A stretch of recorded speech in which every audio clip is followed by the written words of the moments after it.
দিদি বা বোন। আজকের ভিডিওর প্রতিটি প্রশ্নই পশ্চিমবঙ্গের বিভিন্ন পরীক্ষায় এসেছে, আর এই প্রশ্নগুলো যে কোনো পরীক্ষায় বারবার ঘুরে ফিরে জিজ্ঞেস করা হয়, তাই শেষ পর্যন্ত দেখো, একটাও মিস করবে না। প্রথম প্রশ্ন, আনন্দমঠ গ্রন্থের লেখককে?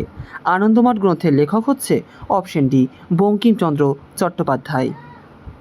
2 নম্বর কোশ্চেনটি দেখো, মহেঞ্জোদারো ধ্বংসাবশেষ আবিষ্কার করেন কে? মহেঞ্জোদারো ধ্বংসাবশেষ আবিষ্কার করেছিলেন অপশন বি, রাখাল দাস বন্দ্যোপাধ্যায় বা রাখাল দাস ব্যানার্জি, এবং হরপ্পা সভ্যতার আবিষ্কারক ছিলেন দয়ারাম সাহানি, মনে রাখবে। সেই সঙ্গে মহেঞ্জোদারো কত সালে আবিষ্কৃত হয়েছিল? 1922 সালে। 3 নম্বর কোশ্চেনটি দেখো, ভারতবর্ষে সর্বশেষ গঠিত ভারতীয় রাজ্যর নাম কোনটি? ভারতীয় রাজ্য যেটা সর্বশেষ গঠিত হয়েছিল সেটি হচ্ছে অপশন সি, তেলেঙ্গানা রাজ্য, মনে রাখবে। 4 নম্বর কোশ্চেনটি দেখো, রজার ফেডারার কোন খেলার সঙ্গে যুক্ত? এটির উত্তর অপশন এ, টেনিস। 5 নম্বর এই কোশ্চেনটা কোন এক্সামে আসেনি? আমাদের রাজ্যের এক্সাম থেকে শুরু করে কেন্দ্রের এক্সাম, প্রায় প্রত্যেকটা এক্সামে এসেছে। নিম্নলিখিত বিজ্ঞানীদের মধ্যে কে আপেক্ষিকতাবাদ তত্ত্বের সঙ্গে জড়িত? মনে রাখবে, আপেক্ষিকতাবাদ তত্ত্বের সঙ্গে জড়িত অপশন ডি, আইনস্টাইন। 6 নম্বর কোশ্চেনটি দেখো, মৈত্রী এক্সপ্রেস। মৈত্রী এক্সপ্রেস কোন দুটি দেশের মধ্যে চলাচল করে? তোমরা জানো ভারত এবং বাংলাদেশের মধ্যে এই রেলটি যাতায়াত করে। এটা শুরু হয় কলকাতা থেকে ঢাকা পর্যন্ত, মনে রাখবে, কলকাতা টু ঢাকা। 7 নম্বর কোশ্চেনটি দেখো, তেলেঙ্গানা রাজ্য গঠিত হয় কত সালে? তেলেঙ্গানা রাজ্য গঠিত হয়, আমি সরাসরি এর উত্তরটা বলে দিচ্ছি, option D is the correct answer, 2014 সালে। 8 নম্বর কোশ্চেন দেখো, ভারতের জাতীয় পক্ষী কোনটি? এটা কিন্তু পরীক্ষায় আসা কোশ্চেন।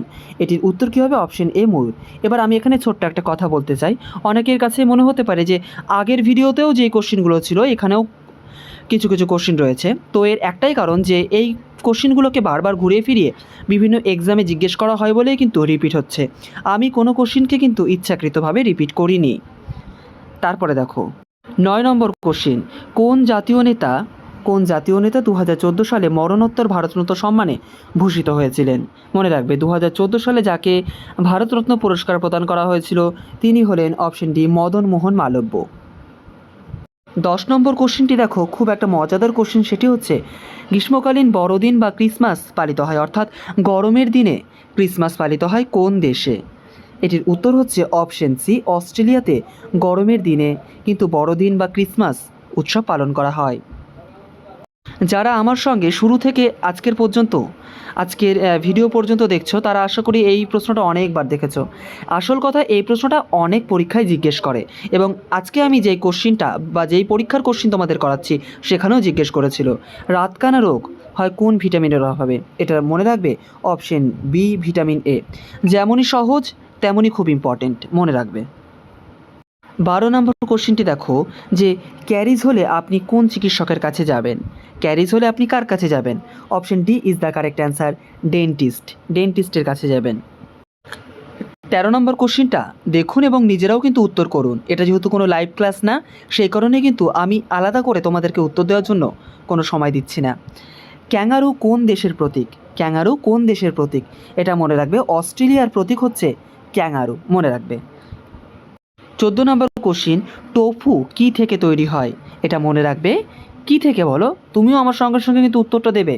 টোফু, একদমই তাই, অপশন এ, সয়াবিনের দুধ থেকে, মনে রাখবে। বোঝা গেল, টোফু। 15 নম্বর কোশ্চিনটা দেখো, পৃথিবীর গভীরতম হ্রদ কোনটি? এটাও কিন্তু পরীক্ষায় আসে, এক কথায় একটা প্রশ্নও মিস করবে না। হয়তো সহজ মনে হতে পারে, কিন্তু শেষ পর্যন্ত নিজেকে একবার চেক করে নেবে যে প্রত্যেকটা প্রশ্ন তুমি পারছো কি না। পৃথিবীর গভীরতম হ্রদ হচ্ছে অপশন সি, বৈকাল হ্রদ। 16 নম্বর কোশ্চেন দেখো, কোন স্তন্যপায়ী প্রাণী ডিম পারে? কোন স্তন্যপায়ী প্রাণী ডিম পারে? এটা মনে রাখবে, option D is the correct answer, হংসচঞ্চু। এখানে কিন্তু হংসচঞ্চু না দিয়ে তোমাদের প্ল্যাটিপাসও দিতে পারে, তো মনে রাখবে হংসচঞ্চু এবং প্ল্যাটিপাস কিন্তু একই প্রাণীর দুটো ভিন্ন ভিন্ন নাম। বোঝা গেল, মনে রাখবে, প্ল্যাটিপাস। 17 নম্বর কোশ্চেনটা কোন পরীক্ষায় জিজ্ঞেস করেনি? পশ্চিমবঙ্গের প্রায় সব পরীক্ষায় জিজ্ঞেস করেছে বলেই হয়তো এই কোশ্চেনটা এখন তোমার একটা বোরিংয়ের কারণ, কিচ্ছু করার নেই, পড়তে হবে। ভারতীয় সংবিধানের মুখ্য স্থপতি কাকে বলা হয়, তাই না? Option B is the correct answer, doctor B R Ambedkar. আমরা কতবার দেখেছি বলো তো, আইসিডিএস এর বিগত বছরের কোশ্চেনও এসেছে এবং পিএসসির অন্যান্য এক্সামেও এই কোশ্চেনটা এসেছে। তারপরে দেখো 18 নম্বর কোশ্চেন, নিম্নলিখিত কোন রোগটির কারণ ব্যাকটেরিয়ার সংক্রমণ নয়, অর্থাৎ ব্যাকটেরিয়ার কারণে হয় না, বলো দেখি। Option C is the correct answer, cholera. মনে রাখবে, এখানে একটু কারেকশন করে নেবে, আমি এটা কলেরা বলে ফেলেছি, তো এটার উত্তর কিন্তু অপশন এ করবে, আমাশয়। কি করবে? আমাশয়। কারণ এটা কিন্তু একটা প্রোটোজোয়া বা পরজীবীর সংক্রমণে ঘটে, এবং বাদবাকি এই যে আমি কলেরা বলে ফেললাম না, এটা কিন্তু ভিব্রিও কলেরি নামক ব্যাকটেরিয়া সংক্রমণে হয়। সেই সঙ্গে এই যে ডিপথেরিয়া, এটাও ব্যাকটেরিয়ার কারণে, টাইফয়েড এটাও ব্যাকটেরিয়ার কারণে। তাহলে উত্তরটা হচ্ছে option A is the correct answer, আমাশয়। 19 নম্বর কোশ্চিন, বিগ ব্যাং তত্ত্ব কী ব্যাখ্যা করে? বিগ ব্যাং তত্ত্ব কী ব্যাখ্যা করে? এটা মনে রাখবে, option D is the correct answer, বিশ্ব ব্রহ্মাণ্ডের সৃষ্টি ও বিবর্তন এই ধারণাকে ব্যাখ্যা করে হচ্ছে এই যে বিগ ব্যাং থিওরি। মনে রাখবে। দেখো এই কোশ্চেনটাও অনেকবার করেছো, তাই না? আসল কথা আগেই বললাম যে জিজ্ঞেস করে এই ধরনের প্রশ্ন বারবার। ভূমিকম্পের কম্পন বা তরঙ্গ রেকর্ড করার যন্ত্র কোনটি? এটা মনে রাখবে, option B is the correct answer, seismograph. 21 number কোশ্চেনটা একটু তোমরা কারেকশন করে নেবে। এখানে তোমরা লিখবে পর্ণমোচী। কি? পর্ণমোচী গাছের ক্ষেত্রে সাধারণত কি দেখা যায়? কি লিখবে? পর্ণমোচী। বোঝা গেল? আমি কিন্তু বলে দিলাম সঠিকটা। তো মনে রাখবে, পর্ণমোচী গাছের ক্ষেত্রে সাধারণত দেখা যায় শীতকালে পাতা ঝরে যায়। শীতকালে পাতা ঝরে যায়, তো option C is the correct answer, শীতে পাতা ঝরে যায়। 22 নম্বর কোশ্চেনটা দেখো তো, মশার জৈব নিয়ন্ত্রণে কোন মাছটি ব্যবহৃত হয়? মশার জৈব নিয়ন্ত্রণে ব্যবহার করা হয় অপশন সি, গ্যাম্বোসিয়া। বোঝা গেল?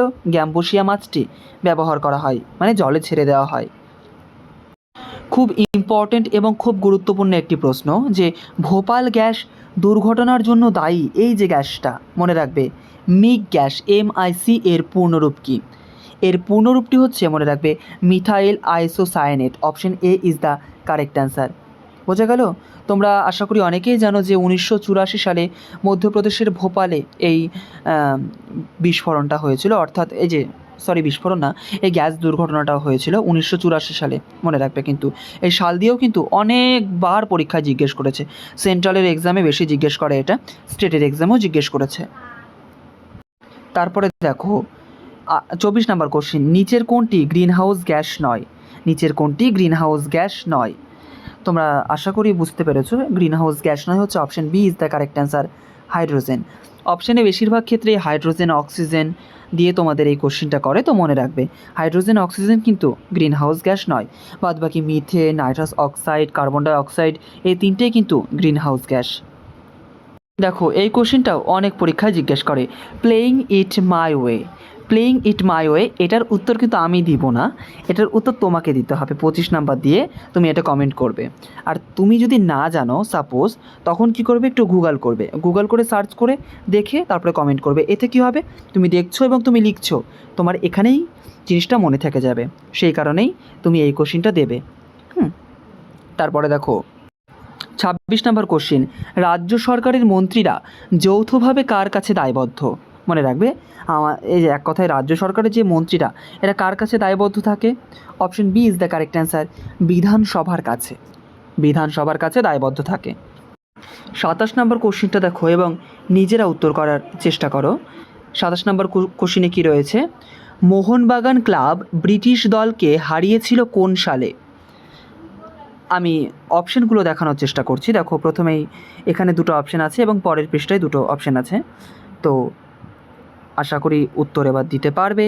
এটির উত্তর হচ্ছে অপশান ডি, 1911 সালে। মনে রাখবে 1911 সালে মোহনবাগান ক্লাব ঐতিহাসিক IFA শিল্ড ফাইনালে ব্রিটিশ দলকে হারিয়ে দিয়েছিল। মনে রাখবে এই যে পার্টিকুলার এই যে IFA শিল্ড, এটা কিন্তু মনে রাখবে, IFA শিল্ড।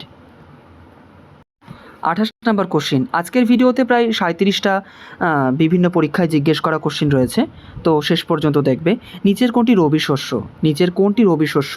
রবি শস্য মানে কি, শীতকাল, শীত একটা ব্যাপার থাকবে। তো অপশন সরিষা এবং অপশন এখানে অপশন সরিষা এবং গম দুটোই হবে, মনে রাখবে। হ্যাঁ, মনে রাখবে এখানে কিন্তু দুটোই হবে, সরিষা এবং গম। বোঝা গেল? তারপরে দেখো 29 নম্বর কোশ্চিন, বিশ্বভারতী কোন জেলায় অবস্থিত? বিশ্বভারতী কোন জেলায় অবস্থিত বলো? অপশন ডি, বীরভূম জেলায় অবস্থিত। বীরভূম জেলার বোলপুর, তাই তো? তারপরে দেখো 30 নম্বর কোশ্চিন, দেখো এভারগ্রিন একটা কোশ্চিন। কৌলিন্য প্রথা প্রচলন করেন কে? মনে রাখবে কৌলিন্য প্রথা প্রচলন করেছিল অপশন সি, বল্লাল সেন। কে? বল্লাল সেন। হকির জাদুকর ধ্যানচাঁদ কোন খেলার সঙ্গে যুক্ত ছিলেন? মনে রাখবে ধ্যানচাঁদকে কিন্তু হকিরও জাদুকর বলা হয়। সেই সঙ্গে এই ধ্যানচাঁদের জন্মদিনে কিন্তু ভারতে জাতীয় ক্রীড়া দিবসও পালন করা হয়। ঠিক আছে, এই দুটো মনে রাখবে। তো ধ্যানচাঁদ কোন খেলার সঙ্গে যুক্ত? Option B is the correct answer, hockey. একটা কোশ্চিনকেও কিন্তু অবহেলা করবে না, প্রত্যেকটা কোশ্চিনকে গুরুত্ব সহকারে পড়বে। তারপরে দেখো 32 নম্বর কোশ্চিন, নিচের কোনটি পুনর্বিকিরণযোগ্য শক্তি? আশা করছি যারা কন্টিনিউ আমার ভিডিও দেখছো তারাও 2 থেকে 3 বার এই কোশ্চিনটা পেয়ে গেছো, কারণ জিজ্ঞেস করে পশ্চিমবঙ্গ সরকারের যারা কোশ্চিন সেট করে তারা জিজ্ঞেস করে থাকে এই কোশ্চিনটা।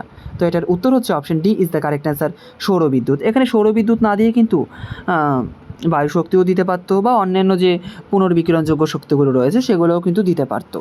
তারপরে দেখো 33 নম্বর কোশ্চিন, দেখো গতিধারা প্রকল্পটি কোন সরকার চালু করেছে? মনে রাখবে পশ্চিমবঙ্গ সরকার গতিধারা প্রকল্প চালু করেছে। দেখো 34 নম্বরের আগে তুমি কোশ্চিনটা মন দিয়ে দেখবে। হ্যাঁ, পৃথিবী নিজের অক্ষের চারিদিকে কোন দিক থেকে কোন দিকে আবর্তন করে, মানে পৃথিবী কোন দিক থেকে কোন দিকে ঘুরছে। হলো, বুঝতে পেরেছ? ঠিক আছে, এবার আমি অপশন দেখাচ্ছি। দেখো এবার অপশনগুলো দেখো, এক কথায় পৃথিবী কোন দিক থেকে কোন দিকে ঘোরে। তো আশা করে উত্তর দিয়ে ফেলেছো। এটার উত্তর হচ্ছে অপশন সি, পশ্চিম থেকে পূর্ব দিকে ঘোরে। মনে রাখবে পৃথিবী পশ্চিম থেকে পূর্ব দিকে ঘোরে। তারপরে দেখো 35 নম্বর কোশ্চিনটা এখন আর তোমাদের পড়ার দরকার নেই, সেটা যেহেতু সেই সময়ের একটা কারেন্ট অ্যাফেয়ার্স ছিল, কাজে এটাকে অ্যাভয়েড করতে পারো। 36 নম্বর কোশ্চিনটা দেখে নাও। 36 নম্বর কোশ্চিন দেখো, খুব ইম্পর্ট্যান্ট একটা কোশ্চিন। বেঙ্গল কেমিক্যালসের প্রতিষ্ঠাতাকে? এই কোশ্চিনটা খুব সম্ভবত তোমাদের আইসিডিএসের বিগত বছরের কোশ্চিনেও এসেছিল। হ্যাঁ, বেঙ্গল কেমিক্যালসের প্রতিষ্ঠাতাকে? উত্তরটা হচ্ছে অপশন বি, আচার্য প্রফুল্লচন্দ্র রায়। মনে রাখবে প্রফুল্লচন্দ্র রায়কে কিন্তু আচার্যও বলা হয়। ঠিক আছে, তারপরে দেখো কি সহজ একটা কোশ্চিন। সিন্ধু সভ্যতার অধিবাসীদের প্রধান জীবিকা কী ছিল? জীবিকা। তো এটার উত্তর তোমরা জানো, option C is the correct answer, কৃষি। তো আজকে আমরা 37টা পরীক্ষায় জিজ্ঞেস করা কোশ্চিন দেখলাম। এই কোশ্চিনগুলোকেও কিন্তু প্র্যাকটিস করবে, এবং ভিডিওটা যদি ভালো না লাগে ডিসলাইক দিও, ভালো লাগলে একটা লাইক দিতে পারো। আর যদি কোনো কনফিউশন থেকে থাকে অবশ্যই কমেন্টে জানাতে পারো। তো ধন্যবাদ, এবং অবশ্যই প্রত্যেক দিন মন দিয়ে পড়াশোনা চালিয়ে যাও। ঠিক আছে।